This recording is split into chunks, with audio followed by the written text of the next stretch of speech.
Hello everyone, welcome once again और स्वागत है आप सभी का NIOS की सेकेंड क्लास में।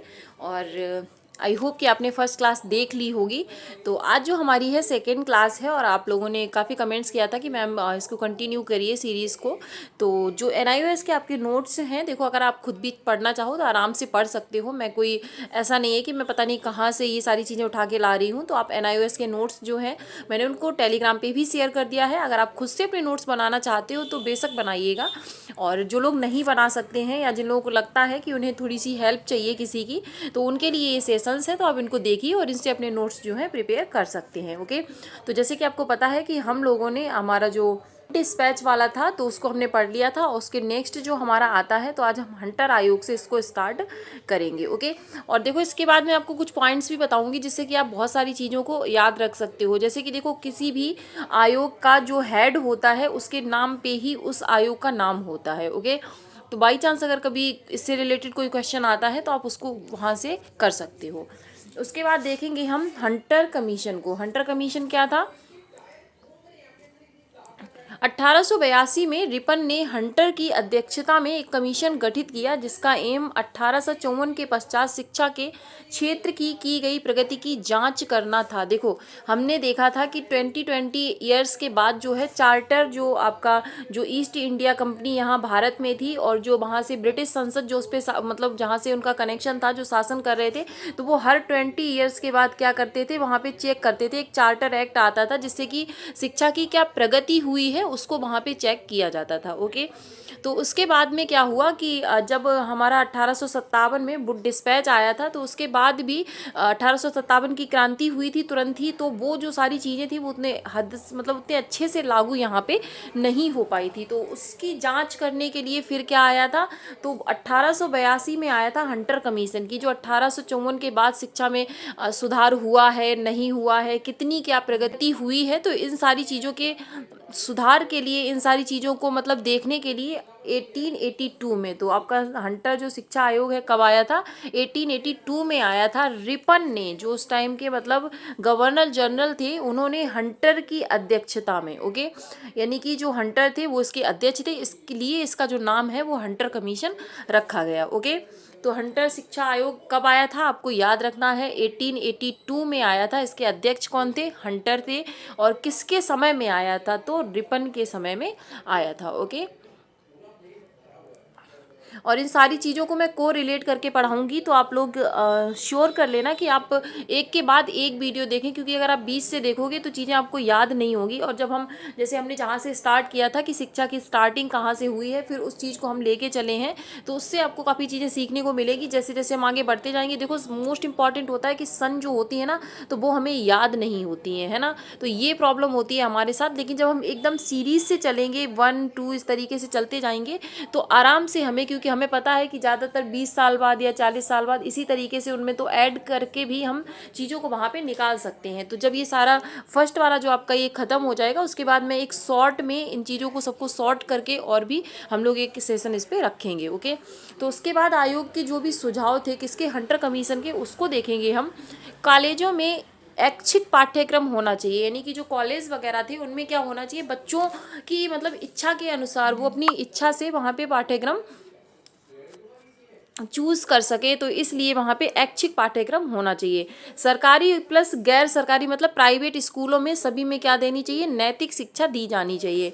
शिक्षा स्थानीय भाषा में हो, प्राथमिक शिक्षा पर सरकार ध्यान दे, महिला शिक्षा को बढ़ावा मिले। ओके, और उसके बाद है शिक्षा के क्षेत्र में निजी प्रयत्नों को प्रोत्साहन दिया जाए, यानी कि जो लोग भी प्राइवेट स्कूल वगैरह डालना चाहते हैं तो उनको प्रोत्साहन दिया जाए, जिससे कि शिक्षा की जो एक मतलब लेवल है वो सुधर जाए। ओके, इसको फिनिश करने के बाद मैं कोशिश करूँगी कि चाहे फिर वो आपका जो टेक्स्ट बुक है वहाँ से या फिर जो प्रीवियस ईयर है, जो भी मुझे क्वेश्चन मिलेंगे इससे रिलेटेड, उन क्वेश्चंस को भी कम से कम 20 से 30 क्वेश्चंस को हम यहाँ पे डिस्कस करेंगे, ताकि आपको एक आइडिया लग जाएगा कि क्वेश्चंस इसमें किस तरीके से आते हैं। ओके, उसके बाद देखेंगे हम आयोग द्वारा प्रस्तुत सिफारिशों के बाद आगामी 20 ईयर में माध्यमिक कॉलेजों और शिक्षा का अभूतपूर्व विकास हुआ। यानी कि वुड डिस्पैच आया तो था, उसमें बहुत सारी अच्छी बातें भी थी, बट वो उस हिसाब से लागू नहीं हो पाया था। बट हंटर कमीशन ने काफ़ी अच्छा यहाँ पे काम किया था। ओके, उसके बाद 1882 में हंटर कमीशन के ही मतलब उसी टाइम पे पंजाब विश्वविद्यालय की और 1887 में इलाहाबाद विश्वविद्यालय की जो आपकी है स्थापना की गई थी। ओके, उसके बाद आया था रैले कमीशन। तो रैले कमीशन कब आया था? सितंबर 1901 यानी कि 1901 में। अब जैसे कि हमने देखा था हमारा जो वुड डिस्पैच आया था वो कब आया था? 1854 में। उसके बाद 1882 में क्या आया था? हंटर कमीशन आया था। और उसके फिर लगभग 20 साल के बाद क्या आया था? 1901 में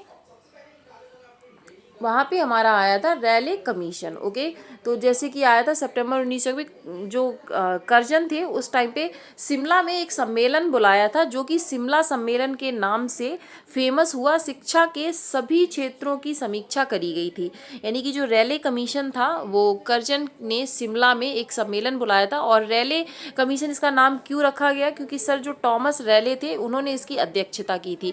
तो जो लोग अध्यक्षता करते थे मोस्टली उन्हीं के नाम पर जो कमीशन होते थे उनका नाम रख दिया जाता था। ओके, तो इसमें शिमला सम्मेलन हुआ था। और जैसे प्राथमिक शिक्षा है, हाई स्कूल, इंटरमीडिएट, हायर शिक्षा, सब मतलब सभी पर यहाँ पर बात हुई थी। तो 1901 में ये सम्मेलन आया था। उसके बाद 1902 में टॉमस रैले सर की अध्यक्षता में क्या बना था?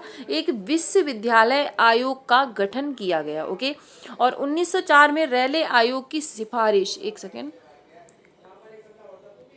1904 में रैले आयोग की सिफारिश से भारतीय विश्वविद्यालय अधिनियम पारित किया गया। ओके, तो ये भी हमारे लिए क्या था? बहुत ही इम्पॉर्टेंट था।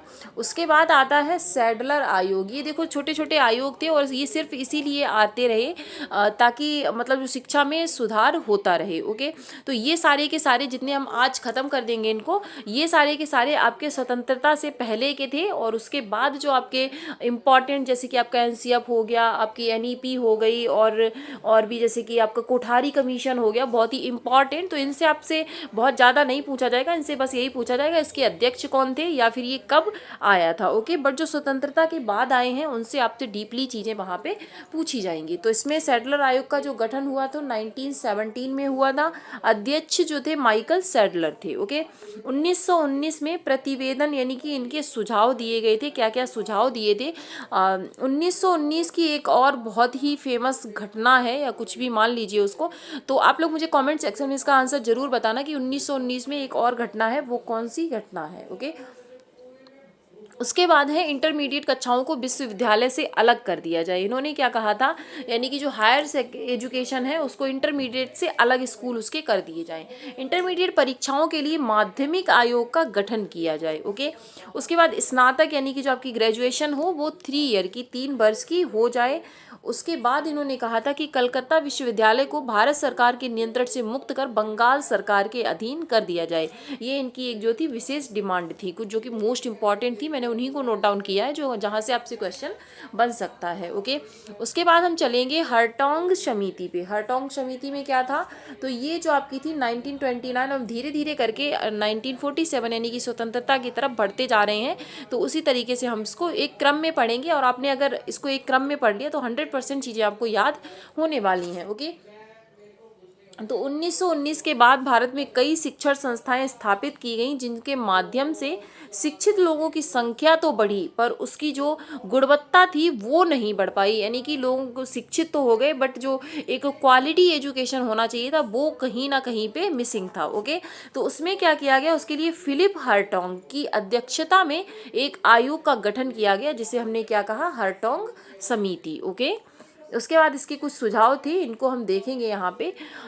ग्रामीण स्तर के विद्यार्थियों को मिडिल स्तर तक ही शिक्षा दी जाए तथा बाद में इन्हें व्यावसायिक शिक्षा दी जाए। देखो उस टाइम पे देखो क्योंकि अंग्रेजों का अधिकार था हमारे देश पे, तो सिर्फ मतलब पढ़, और अभी भी बेरोजगारी का मुख्य कारण भी यही है कि हमें जो स्किल ट्रेनिंग है या हमें जो एक व्यावसायिक शिक्षा है वो नहीं दी जाती है और हमें बस पढ़ाने में, रटाने में, इन सारी चीज़ों पे ज़्यादा अब तो खैर काम हो रहे हैं उन चीज़ों पे, तो इसलिए भी तो उस टाइम पे उन्होंने क्या कहा कि व्यावसायिक शिक्षा पर मतलब जोर दिया जाए, मिडिल स्तर तक, यानी कि एक बच्चे को उतना पढ़ा दो जो वो समझने लगे चीज़ों को, उसके बाद उसे एक ऐसी शिक्षा दो जिससे कि वो अपनी रोजी रोटी कमा सके। ओके, उसके बाद इन्होंने प्राथमिक शिक्षा पर बल दिया था और विश्वविद्यालयों को सुधारने के भी प्रयास के बारे में इन्होंने बात की थी। ओके, उसके बाद आती है आपकी वर्धा योजना, जो कि ज़्यादातर गांधी जी के नाम से जुड़ी हुई है।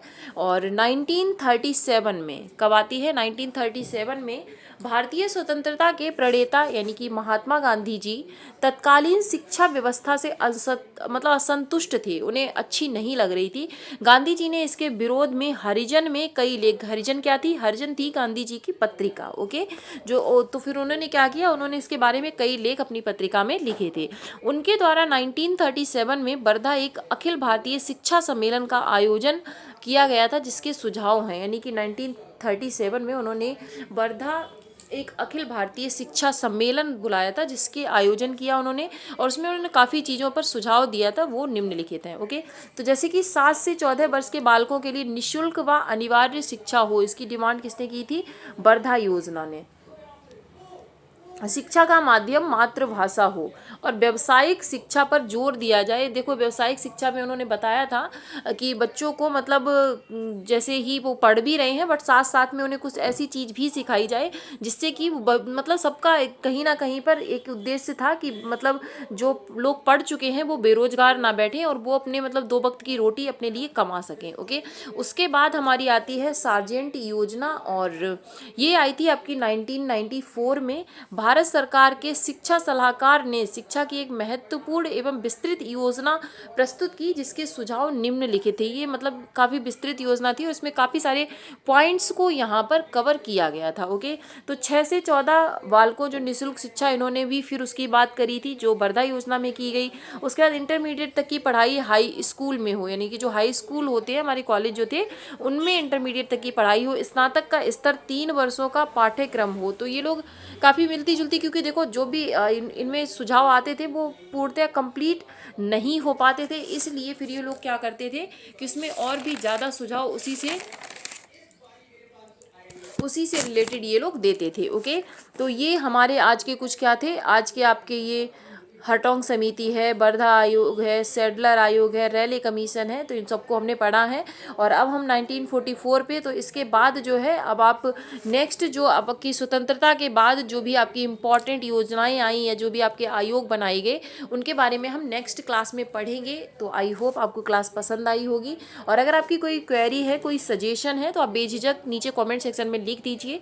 मैं सभी के कमेंट्स को पढ़ती हूँ और जो भी मुझे लगता है कि हाँ ये चीज़ मानने लायक है या इसमें सुधार किया जाना चाहिए, तो 100% मैं उस पर अमल करती हूँ। Okay, so thanks for watching and जुड़े रहिएगा इसी तरीके से, और अपनी जो भी पढ़ाई है उसको करते रहिएगा। मुझसे जितना भी सहयोग होगा मैं करूँगी।